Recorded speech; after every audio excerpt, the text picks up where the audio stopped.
The It Starts With Attraction podcast focuses completely on how we can become the most attractive that we can be physically, intellectually, emotionally, and spiritually. And I love that topic. It's the reason that I started this podcast about 3 years ago now, actually about 3 years ago to this month that I am recording this.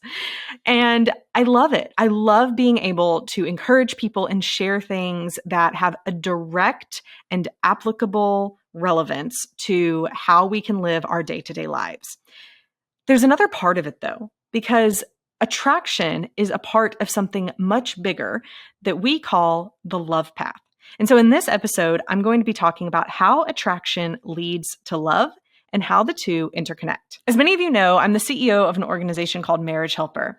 And at Marriage Helper, which was started, Marriage Helper under the name Marriage Helper has been around for 10 years, but the organization and what we do at Marriage Helper was started by my dad in 1999. We've been around and doing this for quite a while, or at least my dad has. And I've been working with Marriage Helper for over 11 years now. And one of the main things that we talk about at Marriage Helper is the process of falling in love, which is called the love path.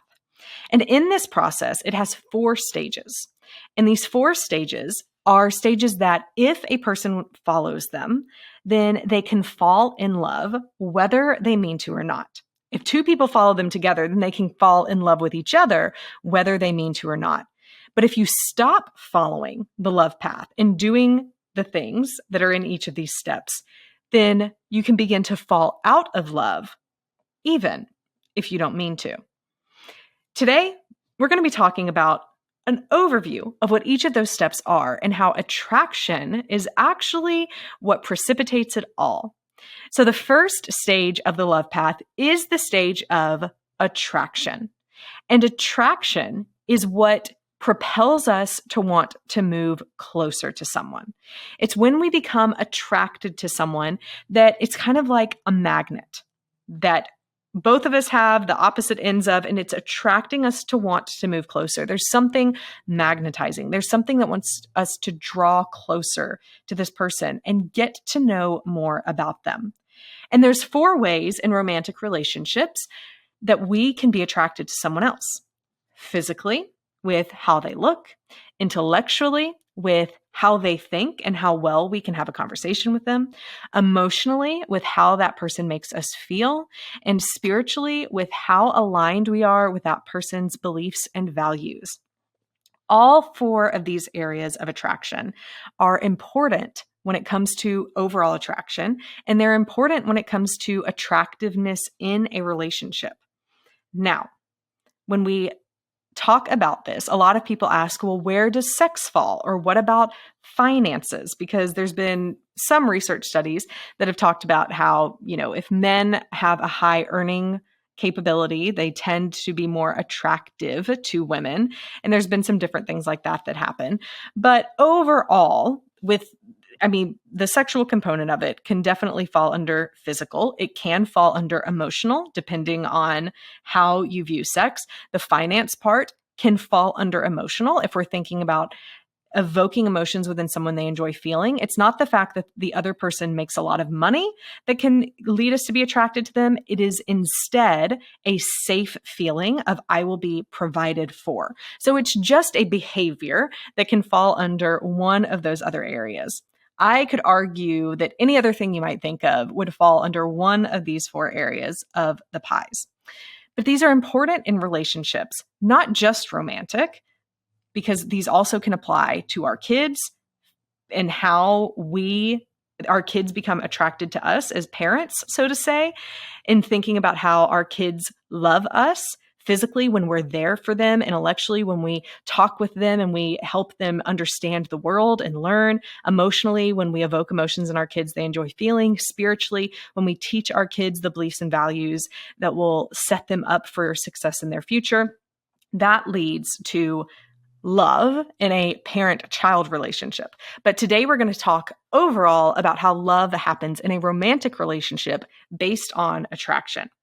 Now, I spoke at the beginning of when we feel this way about another person, when we see someone else as physically attractive or have something in common with them that we like to talk about, or they make us feel emotionally, that emotional evocation, the emotions that we enjoy feeling, or when we're attracted to their beliefs and values.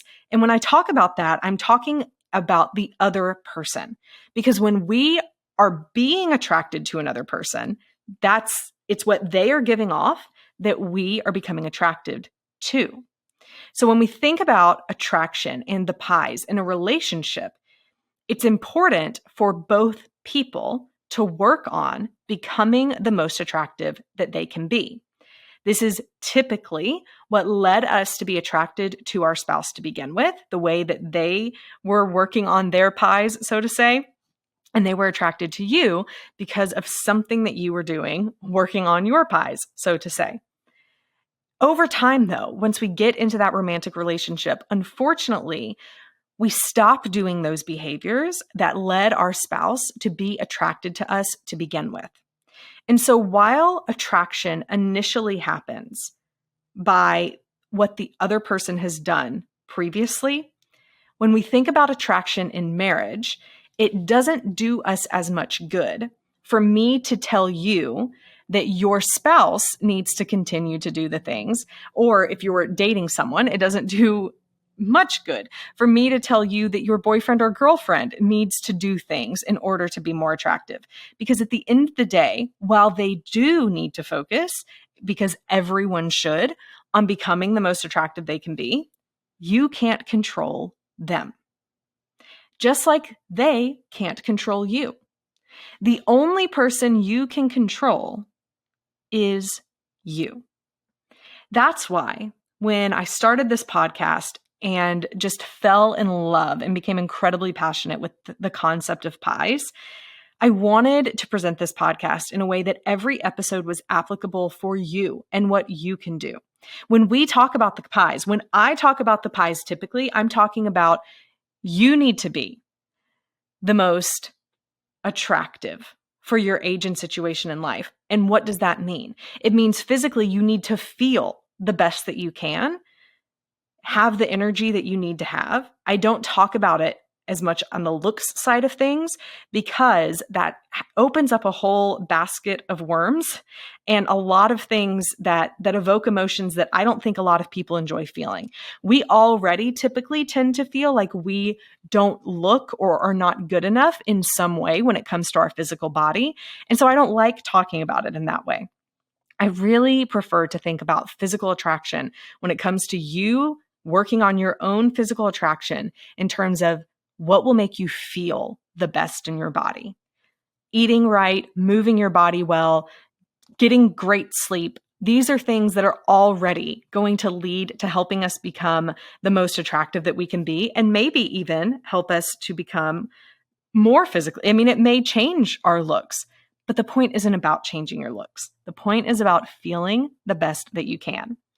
And when it comes to focusing on your own intellectual attraction, this is why it's important to continue to learn, continue to grow. This is what makes us fascinating people to talk to. And so our boyfriends and girlfriends or our spouses, they want us to continue to grow and to learn. And sometimes people will say, well, I don't know that my significant other does want me to get any smarter or do these things. But the majority of the time when people say that, it's because they're not connecting.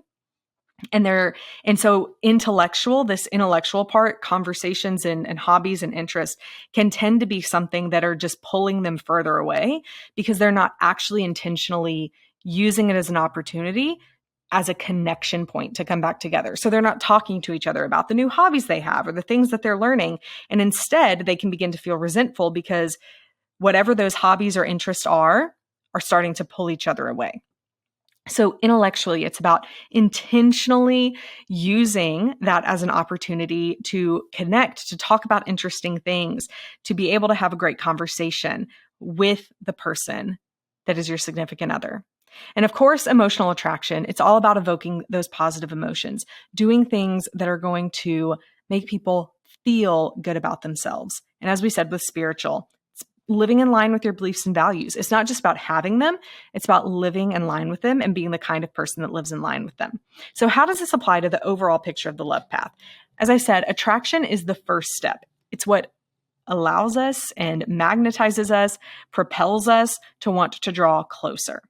Once we draw closer, it paves the way to lead us into step 2, which is acceptance.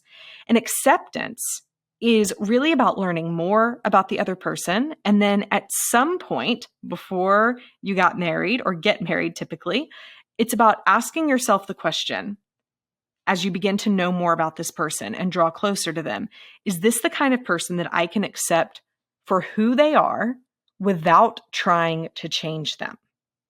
And there's a lot more that goes into this stage that we don't have time to talk about in this episode. But at the bottom and core of it, that is what the stage of acceptance truly is. So attraction is what leads us to want to move into acceptance because we've drawn closer. We're wanting to know more about this person. We're asking them all of these things because we're attracted to them. And then after we are attracted and we get to acceptance, acceptance is what leads us to care. Because once we realize, man, yeah, maybe my spouse has done some bad things or made some mistakes in their past, but here's how they feel about it. Here's how it made them grow. Here's how they've matured over that time. It leads us to care more deeply about the person that we're with, which allows us to enter into stage 3, which is attachment. Because when we care about someone, we want to be with them. We want to help them. We want to be a support for them. We tend to love them more. And same when a person cares about us, understands us enough that they realize, man, like, yes, this person has been through some things, but I accept them for who they are, quirks and all, and it leads them to want to attach. Attachment is about being there for the other person, no matter what happens. The more we accept someone, the more likely we are to want to be there and actually be there for them when they need us because we have a deep relationship with them. Attachment is what really bonds a couple together and is what leads to a deep intimacy in your relationship. It's what leads to your spouse being your best friend. You can have a great conversation and have a ton of fun together and all of those things, but attachment is the commitment. It's the knowing that they're going to be there whenever you need them, no matter what. And then it leads to safety. It leads to security. And when we feel safe and when we feel secure, that's when we can go into the final and 4th stage of the love path, which is aspiration, building a dream life together. We don't want to build a dream life with someone who's a flight risk or someone who we don't know we can trust with our dreams or someone who we fear may not be there for us.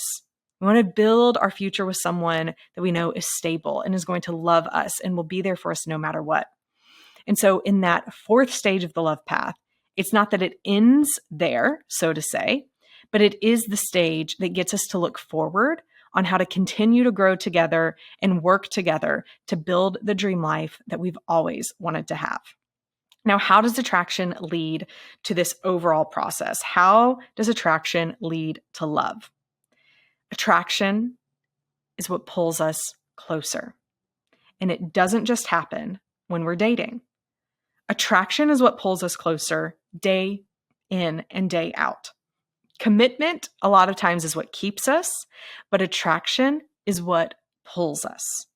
It's what gets us to want to be there on days when maybe otherwise we wouldn't have wanted to be there because there's something about the other person, or from the other person's perspective, there's something about you that they just love the way they feel about you or about them. They love the way they feel about themselves when they're around you. They love the kind of person you are and what you stand for. They love being able to have great conversations with you.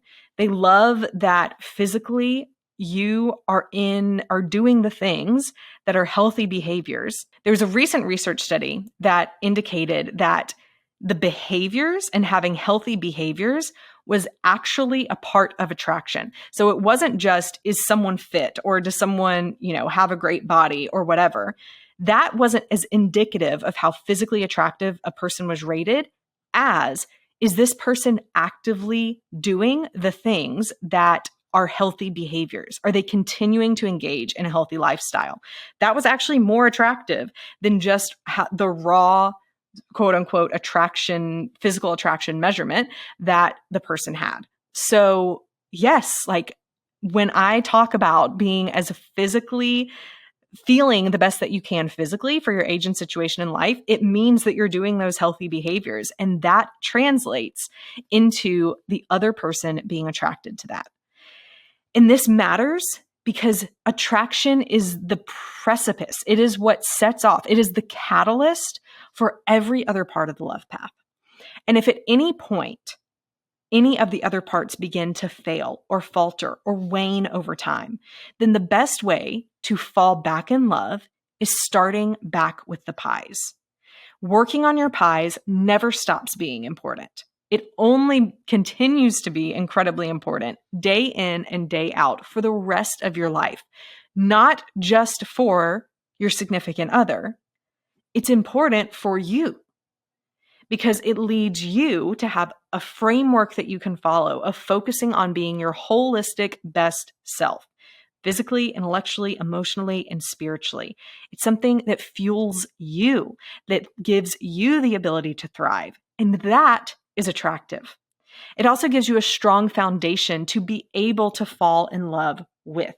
It gives you the ability to move into acceptance, to move into attachment, and to move into aspiration with your significant other, realizing your worth isn't in whether your relationship is perfect or not, that there's way more going on that is giving you a sense of purpose, and that you are wanting to be a part of that relationship. You're committing to be a part of that relationship, but it's not because you're codependent. It's not because you're needy. It's not because you're basing your self-worth in that.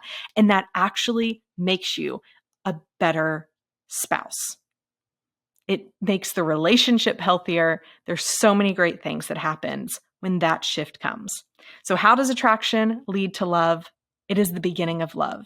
It is the everyday of love. It is what never stops being important and true of love. All of those parts of the love path are important and an important part of falling in love. But at any point, if you begin to feel like you and your significant other are starting to disconnect, not talk as much as you used to, just it's kind of getting blah, the fireworks are gone, go back to focusing on your pies. Go back to focusing on acceptance, because it all starts at attraction and then it moves into every step after that. It's never going to be something that you master. You won't be able to finally one day check off the box of aspiration and say, we've completed the love path, now we're done, until the day that you die. Until then, it's going to be a continual path. If you think about the love path, it's kind of one of those that is never ending. So it like one of those circles, I'm thinking about it like in Whoville with Dr. Seuss. It's just one of those never ending upward circles that this path is on, that you just keep going and stepping on at the beginning, over and over, continuing to get better and to go deeper and to grow deeper in love every time that you do. And that's how attraction leads to love. So what are the key takeaways that we have from today's episode? Well, the first one, I love the new research about how the behaviors of living a healthy lifestyle is as important, if not more important, than how physically attractive a person is if they were to be rated. Just doing those healthy behaviors can be incredibly attractive. What are the healthy physical behaviors that you are engaging in? What could you begin to add in more of? Because not only is it the best thing you can do for you, but it is the one great thing that you can do to be more attractive as a secondary benefit. The second key takeaway is to remember that if your relationship begins to start feeling like it's losing some luster, then just start back at working on your pies. Do something to spark that attraction again and begin to move down the love path. It doesn't mean that you've failed or your relationship isn't good if you have to start back at the beginning. Every relationship is mentally going to go back to the starting line of attraction and going back down the love path hundreds, if not thousands of times throughout the lifespan of the marriage, which is hopefully a lifetime. It's normal. So don't think that you've failed. You're actually winning because you know what to do to start back at the beginning and keep moving further down. And then the final takeaway from today's episode is to remember that you work on your pies and you start with attraction, not because you need someone to love you. You're not doing it from a place of neediness and wantingness. And if you are, then it's even more important for you to realize that you're starting with attraction because it's the best thing you can do for you. What is your motivation right now? Be honest with yourself. Is it that you are just really wanting to feel loved and you're doing this so that someone else will pay attention to you? Or are you able to understand and come at it from a more grounded stance of, I am working on me because it's the best thing for me. And I know that I'm more likely to attract the kind of person, even if that person is already your spouse, the kind of person who is going to love me for me without me trying to be someone I'm not to be loved. As always, if you appreciate this episode, I would love for you to share it with a friend who needs it. And a great way to support this show is giving it a review wherever you listen to podcasts. It is a great no-cost way to help the show to grow and reach even more people. Until next week, stay strong.